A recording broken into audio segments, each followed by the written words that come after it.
kan jaraayay mas'uuliyiinta jaamacadda Camuud ee kala ah gudoomiye ku-xigeenka arrimaha bulshada ee jaamacadda Camuud iyo gudoomiye ku-xigeenka arrimaha waxbarashada ee jaamacadda Camuud ay maanta ku qabteen magaalada Boorama ayaa waxay gabi ahaanba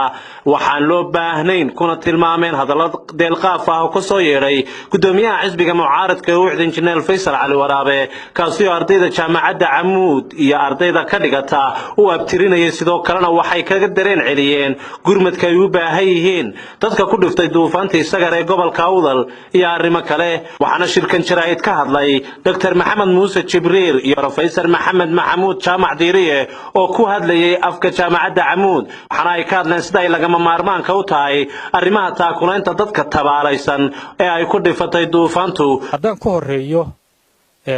dadka dhibaatada ku dhacday dad muslimiin baynu nahay dad walaalaha baynu nahay dadka dhib weyn baa ku dhacay 60 qof baa la hayaa inta dhimatay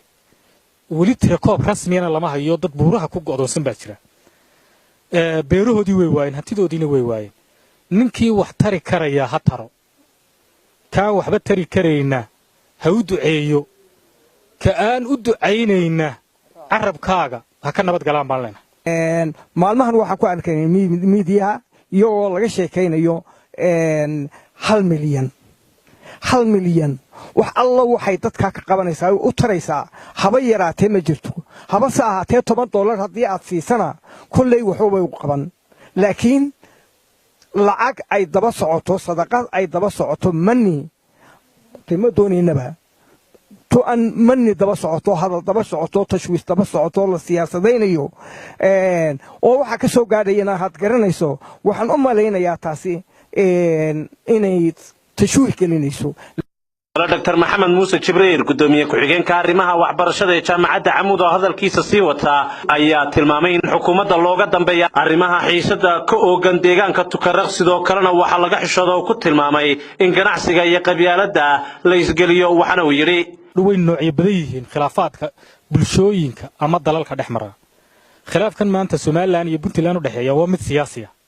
dawlad baynu dooranay shacabku dawlad buu doortay dawladdu waa inaan uga dambayno ragga ka soo horeeya dawladda ee afayeenka isaga dhigayeen afayeen u noqdaan doonaya war dawladdu afayeen bay leedahay dawladuna kaalinteedii ha qaadato ha ka dambeeyaan oo dhamaanteena ka dambeeyna dawladda waan leenahay arrinka la leeyahay la doonayo in qabiil loo rogo ganacsato badan baa jirta oo reer Soomaaliland oo Puntland ka shaqeysata dahabshiil baa kamid ah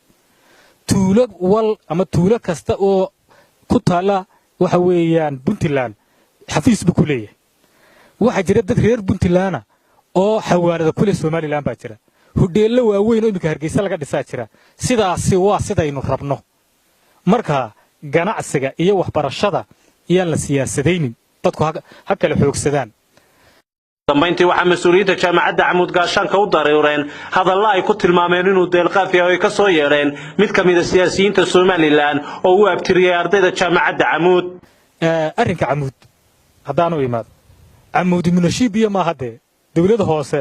oo kaadhka dhalashada lagu bixiyo maaha waa iska soo horjeedaan jaamacadda iyo munashibiyada dadka loo abtiriyaa in magaalada uu ku dhashay baa la eegaa lama siiyo kaadhka dhalashada dadka kale ee aan magaalada u dhalan waxbarashadana gaal iyo muslim cidii buuxinaysa shuruudaha jaamacaddu ay leedahay way u furan tahay Soomaali marka laga tago marka waxaan leenahay dadka ragga ku galgalanaya ee jaamacadaha yaan la siyaasadayn baan leenahay dhibtuna halkay taalayaan laga sii turkin baan leenahay ardayda Camuud waa jaamacadii ugu horeysay jaamacadaha la furay faraha badan leh imika wadanka ka jira shuruudo lagu soo galay leedahay shuruudahaasi lagu soo galay jaamacadda Camuud kama mid aha qabiil kama mid aha reer hebel waa inuu haada kama mid aha region hebel gobol hebel waynu ka yimaada kama mid aha shuruudo ardayda lagu aqbalaa jira jaamacadda Camuudna waxa kale geeska Afrika ardayda ka soo baxdo oo dhan baa gasha Djibouti kolka laga bilaabay Jigjiga la mariyo ee Gaarisa la mariyo Nairobi laga soo rogo ee Ethiopia la soo mariyo waxa ee halka Boorama laga bilaabay Gabiley la mariyo Hargeysa lahad mariso Burco mariso gobol farado badan way dhigtaan Puntland kuwa uu bay ka mid yihiin ardayda oo bay ka mid tahay reer Puntland waxay ka mid yihiin kuwa uu bay ka mid yihiin oo dhigno kuwa geerisa ka yimaadaan u dhignaa kuwa nairobi ka yimaadaan u dhignaa kuwa maraykanka ka yimaadaan u dhignaa waxaan doonaynaa afrika oo dhan inay halkan iskugu timaado wax yaroo kooban oo reer leeyahay hagu qaadan inay tahay camuudi kolkaa sheekada camuud issue yaan laga dhigin issue ama qofku ahaada ama ha ahaado muxuu ahaa xil weyn ha hayo ama se shacabba ha ahaadee ma jecelin in sheekada camuud issue laga dhigo lagu yooyootamo axmed deriya ciltire wararka warbaahinta SBC Boorama